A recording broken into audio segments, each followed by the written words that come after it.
The rain came in thick sheets on day 27, turning the beach into a sludgy mess of wet sand and puddles.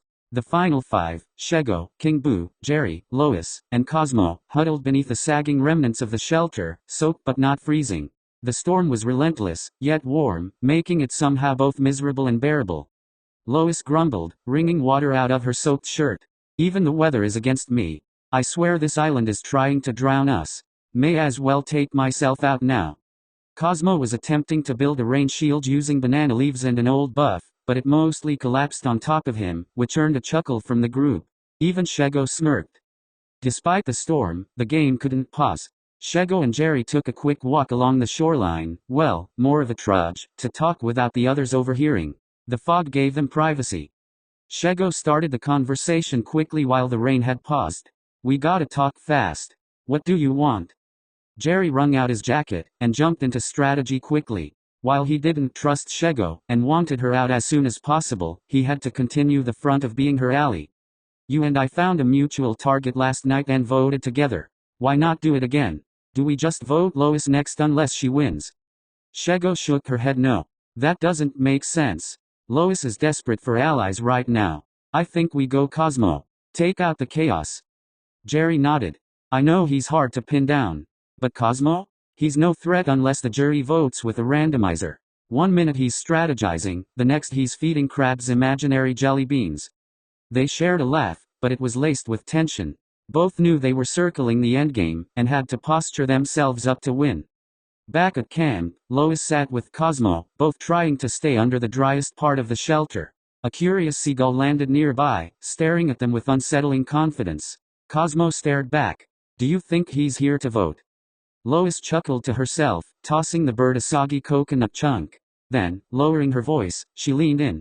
I need you, Cosmo. If we don't do something, they'll walk to Final 3 without breaking a sweat.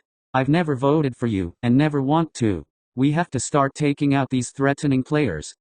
Cosmo squinted at her, weighing her words. Shego's scary. She looks like she eats knives for breakfast.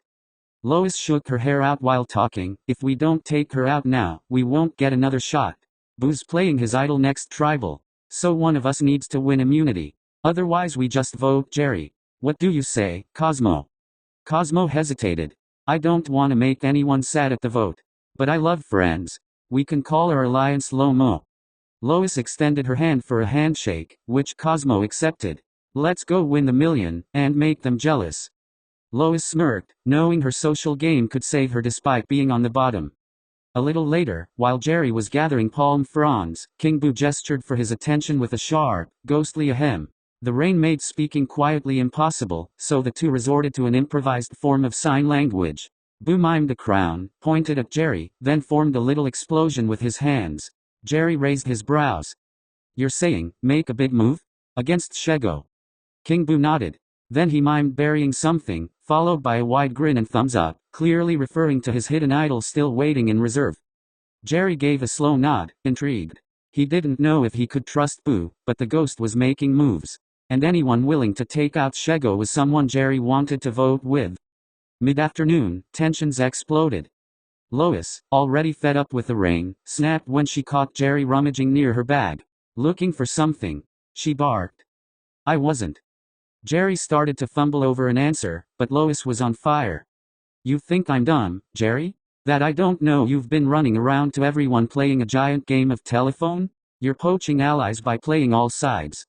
The whole camp fell silent as the downpour intensified around them. Lois continued, you voted out Velma, and she respected you. You're a snake. Jerry stood his ground. And you're acting like you're still in charge when we all get one vote to cast. It just so happens mine was correct last night. Don't act innocent. You took my closest ally from me earlier with the Tommy vote. Cosmo whispered to himself quietly. It's getting spicy. I don't like spice. The argument fizzled eventually, but the damage lingered. Shego whispered to King Boo, this could work in our favor. Let him self-destruct. But not all was chaos. Later in the day, while Cosmo was attempting to build a slide in the mud, mostly just slipping repeatedly, Shego actually helped him up and laughed. A real laugh, not her usual sarcastic scoff. You're a weird little guy. And very well liked by the jury, she said, flicking mud off his hair. Cosmo's smile beamed. I've been called worse. I like you though. You're like a really fashionable shark. But you are kinda scary. No offense. Shego blinked at that, surprised. Thanks? I think. Cosmo asked Shego if she was in any alliances, and proposed she join an alliance with him and Lois. Shego raised an eyebrow. Lois had gotten to him first. Maybe she wasn't totally giving up. Shego excused herself to the jungle to get water. She pulled Lois with her. Listen Lois. I don't have the time nor the energy to apologize about the Velma vote right now. Just please trust me. We have to stay together. Cosmo already told me you and him are working something. I want in. I trust both of you more than Jerry, and King Boo is probably willing to work with us still. Lois bit her tongue, and offered a simple, okay. I just need space for the day to calm down. I'm still with you because I'm a loyal person. But if you betray me again so help me, I'll pull him and flip this camp upside down. Understood. Shego heard her loud and clear. Agreed. Let's just go one day at a time. This round, we need each other. Lois reluctantly agreed.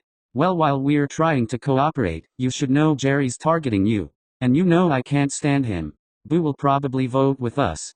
He's proven loyal, aside from the whole Velma thing, but I'm not going to start on that soapbox again. The two shook hands and parted back to camp.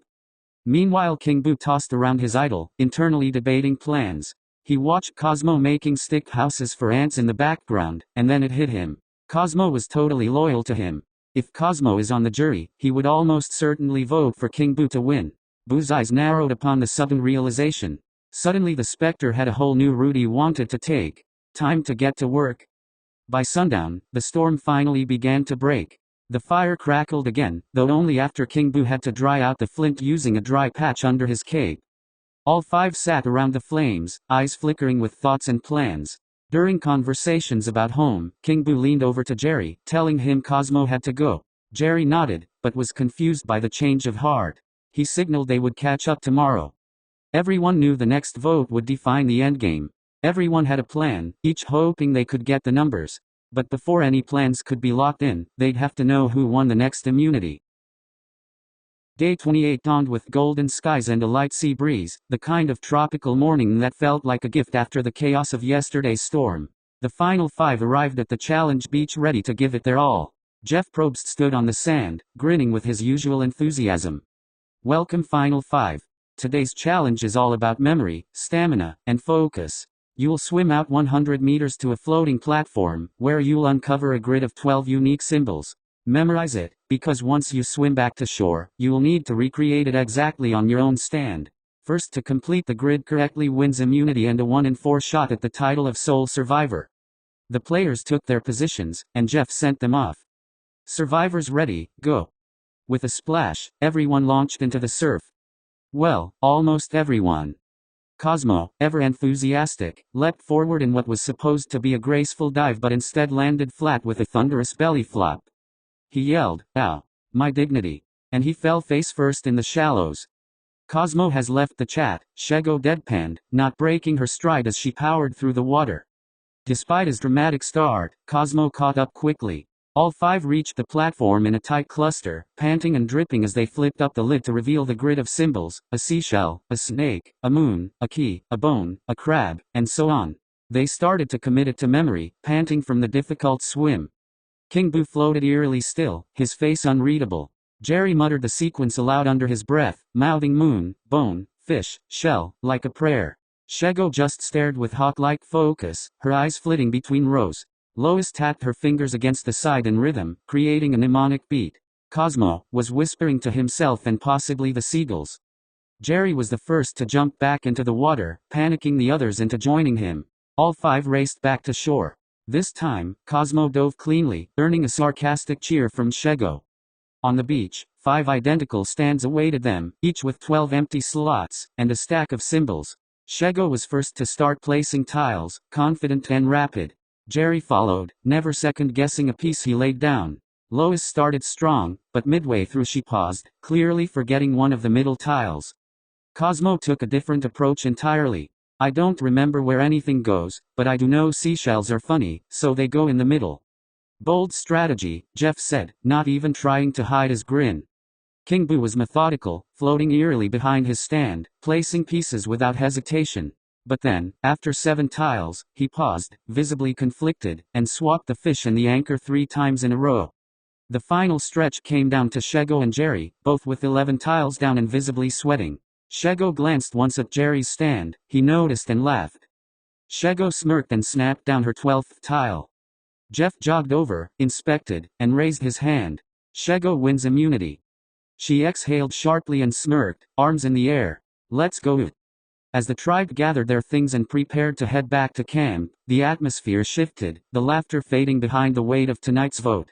Shego's win meant someone was heading to the jury, and with only 5 left, every move would be scrutinized.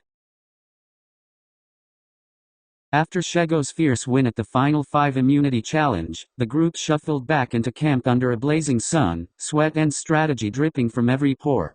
With only 5 players remaining, each of them could practically feel the $1 million check breathing down their necks.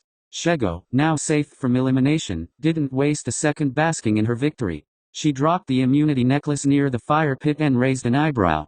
All right, who's scrambling first? Lois offered a polite clap as she passed Shego, but her eyes were already darting. This is going to be fun, she muttered, half to herself. King Boo floated quietly toward his shelter. His victory was more subtle. He hadn't needed to win immunity because tucked away deep in his bag was his hidden idol, and tonight was the last time he could play it.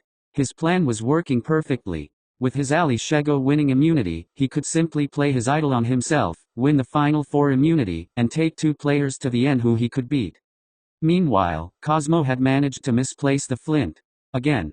Guys, I swear it was right here next to the leaf I folded into a hat, he whined, rummaging through the dirt like a raccoon. This is sabotage. The flint has declared war. Jerry turned to the camera and deadpanned, it probably ran away from you. At that moment, Jerry slapped his own neck with a yelp. Stupid bee, he hissed, scratching furiously at the sting forming near his collarbone. Why does nature hate us lately? Cosmo tilted his head. Maybe because you kicked over the coconut stash yesterday. Karma has a very short attention span.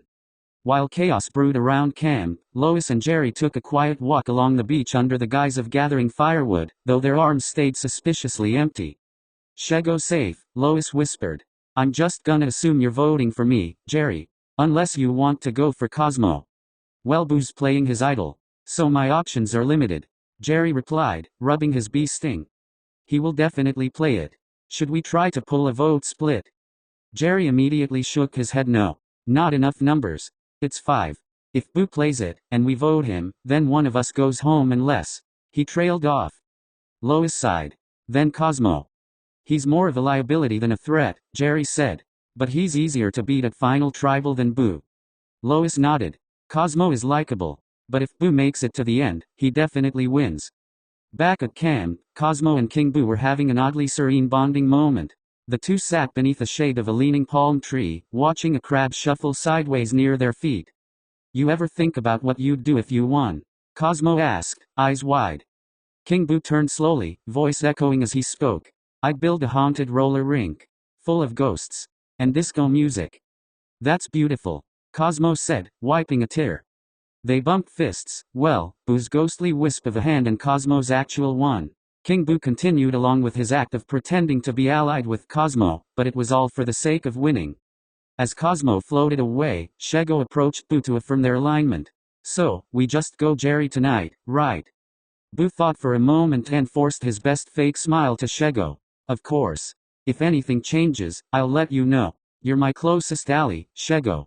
Then at 4 we cut one of Lois or Cosmo. Not that either of them could beat us in the end anyway. Shego nodded in agreement. Sounds good. Just keep me in the loop. I trust you, Boo. She walked away as quickly as she appeared. King Boo took this as an opportunity to meander through the jungle alone, and formulated his actual plan. He needed to get Cosmo onto the jury to secure more votes for Final Tribal Council. He muttered to himself about causing chaos at the last minute tonight and throwing out Cosmo's name right before leaving for Tribal. Confusion and chaos could be the right route, especially since everyone is so eager to be in on the plan. Either way, he was sure this game was his to lose. Meanwhile, Shego crouched near the shelter, alone and focused. While the others were off socializing or scheming, she rummaged silently through King Boo's bag. Let's see if you're bluffing, Casper, she muttered. After a few seconds, her eyes narrowed as she found it, tucked deep beneath a cloth, King Boo's hidden immunity idol. Shego grinned. So it's real. Ugh. Later, she pulled Jerry aside. He's not bluffing. Boo has an idol. Jerry's eyes widened. Are you sure? I checked, she said simply. So whatever we do, we need to plan around that. The sun dipped low, casting gold across the jungle as the fire finally sparked, after a long, miserable hour of trying with a rock, a stick, and some very questionable language from Jerry. Found the flint. Cosmo shouted, holding it aloft like it was Excalibur. You absolute menace, Shego muttered, but couldn't suppress a smirk. As dinner cooked over the fire, the tribe was oddly quiet. The tension had gone from simmer to boil. King Boo drifted by the fire. I think it's only fair to say I do have an idol, he said, casually spinning it on one ghostly finger. And this is the last time to play it. Lois didn't flinch. Good for you. Cosmo clapped. Yay. Treasure. Jerry rolled his eyes. Hope you use it wisely. The unspoken understanding hung heavy in the air. Everyone now knew Boo had it, and the safe vote was gone. As the afternoon melted into early evening, the final strategic lines were drawn. Shego and Lois whispered near the water. Jerry paced, muttering to himself and scratching his bee sting. Cosmo braided grass into a tiny crown for King Boo. Boo accepted it wordlessly and set it on his translucent head. As the sun disappeared into the ocean, the final 5 packed their bags and prepared to leave for tribal council. The air crackled with uncertainty. Final whispered spread through camp as King Boo made his rounds pitching final plans. Lois glanced at Shego, doubting her trust, but knowing she had no one else to turn to. Jerry grinned, watching Lois scramble. Though his main target in Shego was safe, he was confident with his social and strategic moves of the day. The group marched out of camp single file to tribal council. Only one thing was certain, someone's game was about to end. The final 5 entered tribal council beneath a canopy of stars, the torches flickering like nervous heartbeats. Jeff greeted them with a solemn nod as they sat in their designated seats. Muriel, Tigger, Chica, Tommy, him, and Velma watched silently from the jury bench, each with their own calculating gaze. Some bitter, others amused. Jeff got right into it. We're getting down to the wire. Tonight's vote will determine who makes it to the Final 4, and everyone here has played a role in shaping this game. But the jury is watching, and their vote will decide who wins.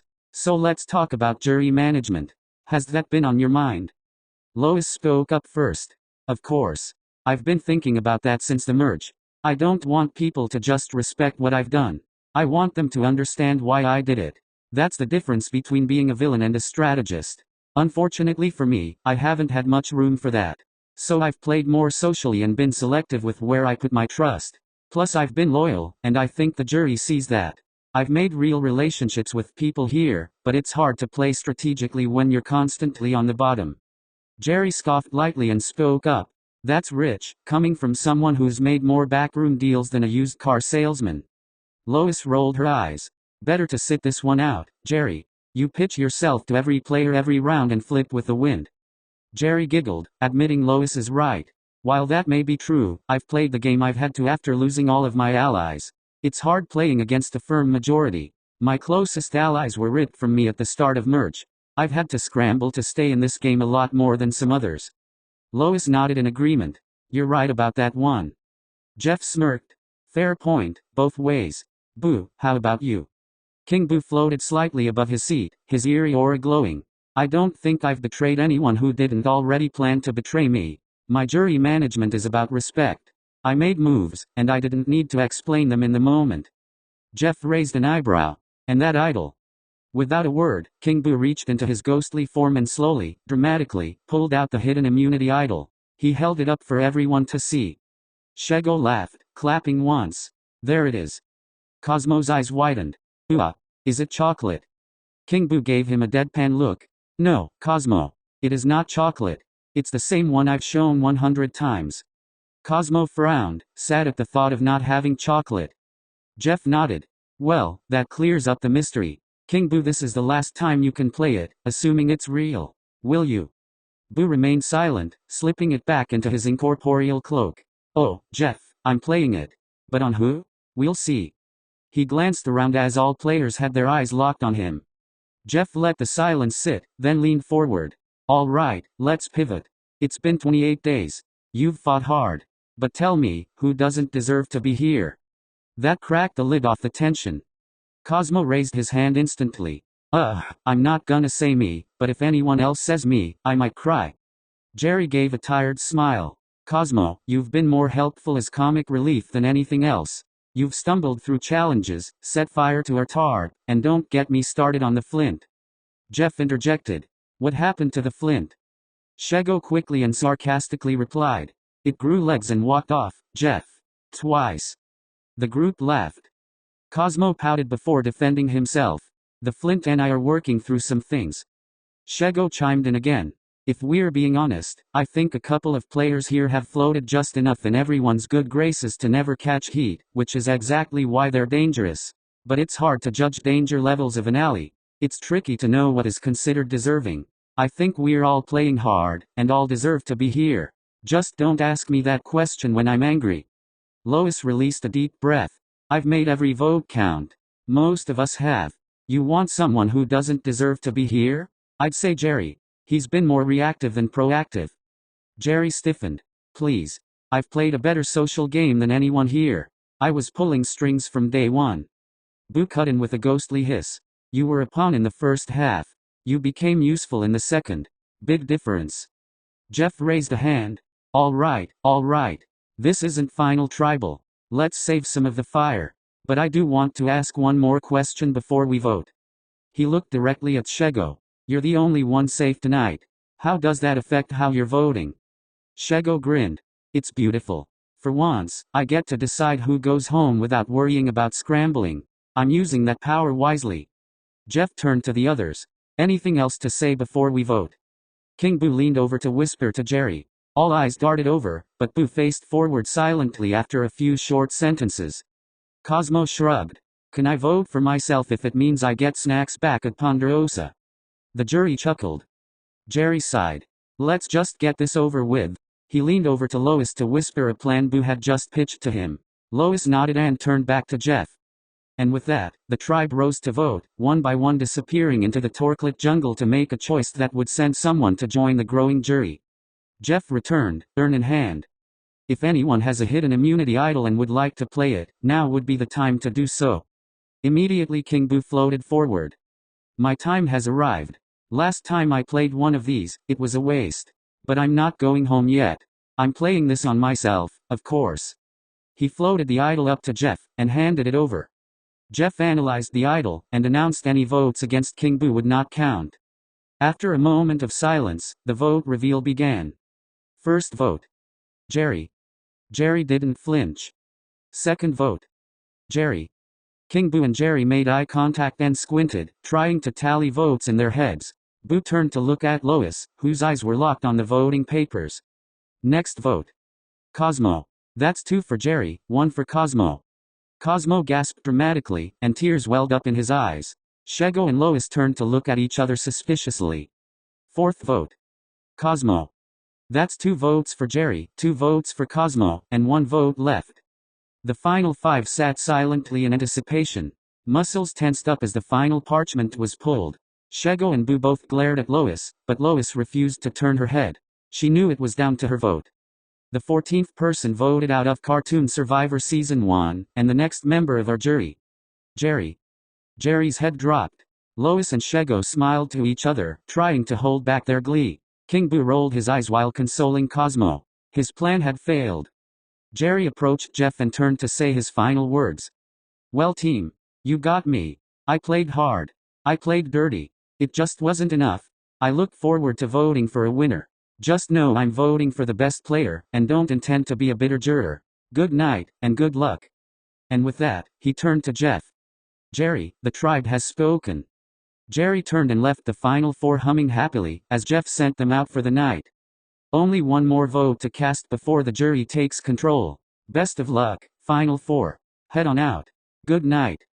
The group left with mixed emotions, torches flickering in hand as they exited back to camp. The final 4 trudged back into camp beneath a silver moon, their footsteps heavy in the damp sand. The fire had burned low during their absence, and the night was unusually quiet. No breeze, no chirping insects, just the soft crackle of embers and the shifting weight of tension. Jerry was gone. and with him, a certain steadiness had vanished. Shego immediately threw down her torch and muttered, "Well, that was messier than it needed to be." She grabbed a stick to stir the fire back to life. Her immunity necklace glinted faintly as she hunched near the flames, silent but alert.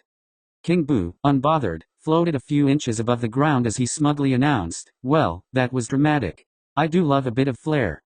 Lois sat on a log, arms crossed, quiet and observant. Her eyes flicked between Boo and Shego, calculating. The fact that Jerry was now gone while Boo had wasted another idol, that must have stung. Boo continued on speaking. "It's just a shame Lois and Jerry had to vote Cosmo. Sorry about that, buddy. They betrayed you. But thankfully I stood by you." Lois immediately interjected. "What? Boo, what are you talking about? I voted Jerry. You voted Cosmo."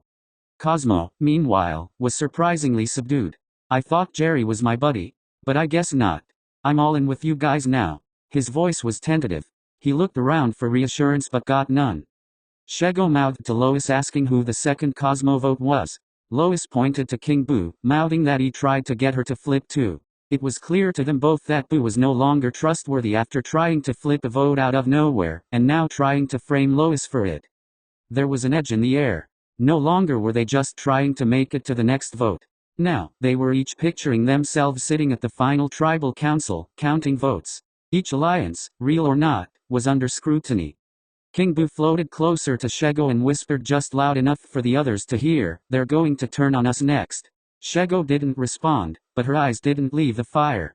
The wheels were already turning. Lois stood abruptly and spoke. "I'm going to get more firewood. I need to clear my head from whatever stunt King Boo is trying to pull." She lingered for a beat too long before leaving, enough to suggest she was just as interested in eavesdropping as gathering sticks. King Boo huddled closely with Cosmo, warning him not to trust Lois. Cosmo declared loudly that he didn't care who voted for him, and that he was just happy to know he was on people's minds. The tribe may have returned smaller in number, but the unspoken tension was bigger than ever. Only four remained now. The end was near, and they all knew the next 48 hours would decide everything.